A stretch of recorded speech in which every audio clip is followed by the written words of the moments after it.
Macaraig was deeply committed to having the Akademya ng Wikang Kastila approved by the Capitan General.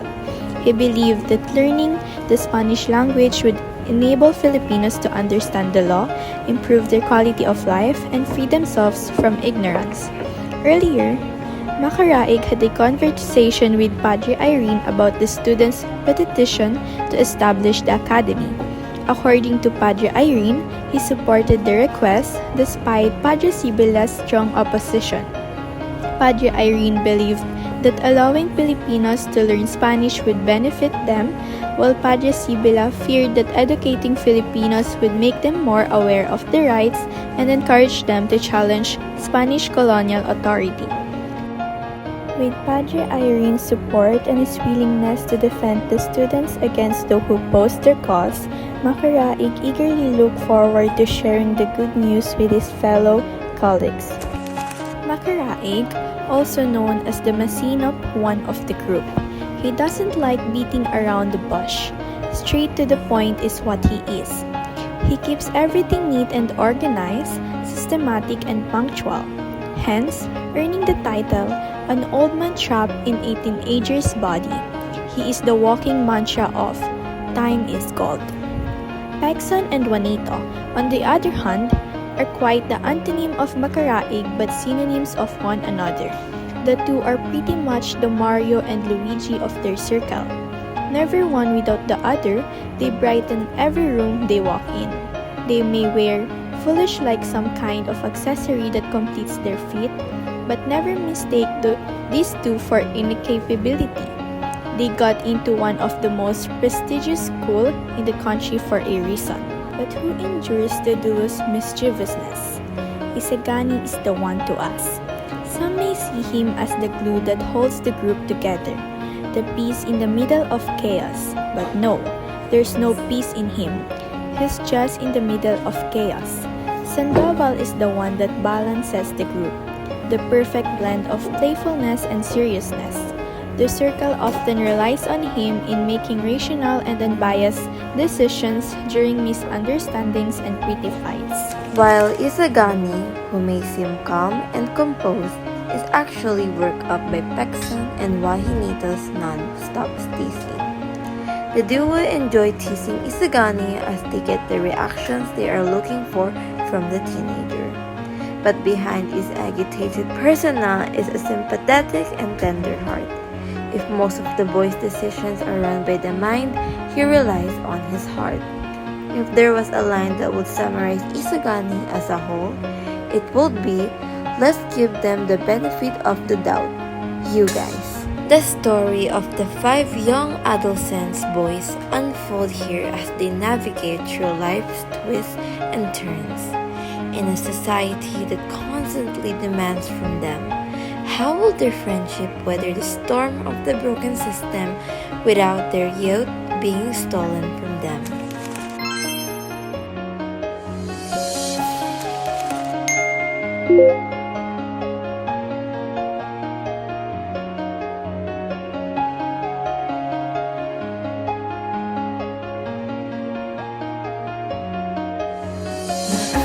Naalala ko pa mga panahong kasama ka pa, hindi maalis sa isip ko. Bawat araw may gumugulo, nakikita ka pa rin sa harap ng salamin. Ano bang dapat gawin upang malimot ka? Kailangan nang tanggapin ang bukas ay harapin. Magising na lang natin na ikaw ang kasama. Di ko rin inaasahang mangyayari to. Bumitaw ka sa higpit ng pagkakapit ko. Imumulat ang sarili sa katotohanan. Wala ka na, pipilitin kang pipili ng damdamin ko. Mag-isa na lang sigurong tatahakin to. Ang mga pangarap kong sana'y kasama ka. Sasalamin ko na lang ba Sabing ako'y titingin sa harap ng salamin, bumabalik lahat ng alaala mo sa akin. Yung dati na tayo ba'y tinapon mo na? Wala na bang pag-asa na maayos pa? Dati mong pagtingin ba'y nagbago na rin? Dahil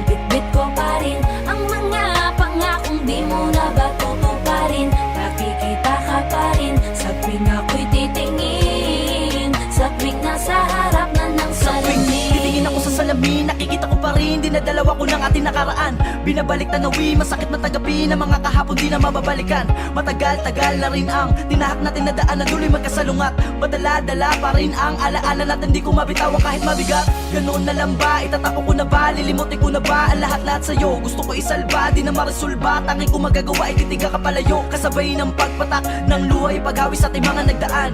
Hanggang ngayon, di pa rin tiyak ang mga nangyari sa ating, paano ko lalapasan.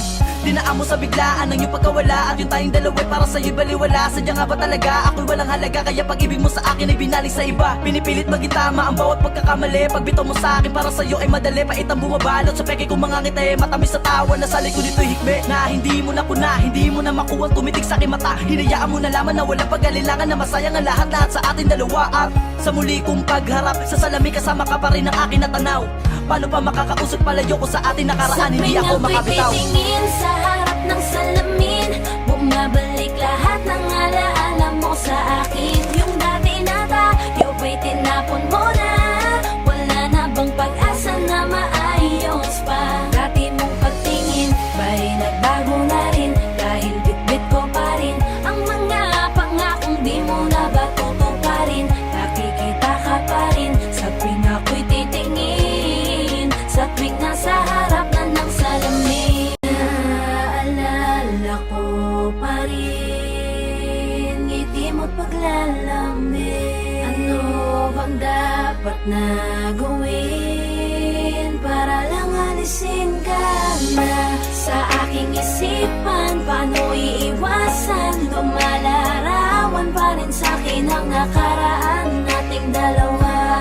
Landas na tinatahak natin na magkaiba. Bakit ba tayo humantong sa ganito?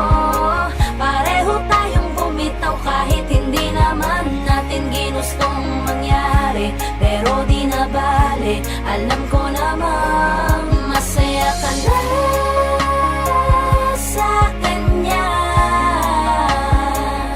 Pipilitin ko na lang ipikit ang mata upang di makita na wala na talaga sa tuwing ako'y titingin sa harap ng salamin, bumabalik lahat ng alaala mo sa akin. Yung dati na tayo ba'y tinapon mo na? Wala na bang pag-asa na maayos pa? Dati mong pagtingin ba'y nagbago na rin? Dahil bitbit ko pa rin ang mga pangakong di mo na ba tutuparin? Nakikita ka pa rin sa tuwing ako'y titingin, sa tuwing nasa harap na ng salamin.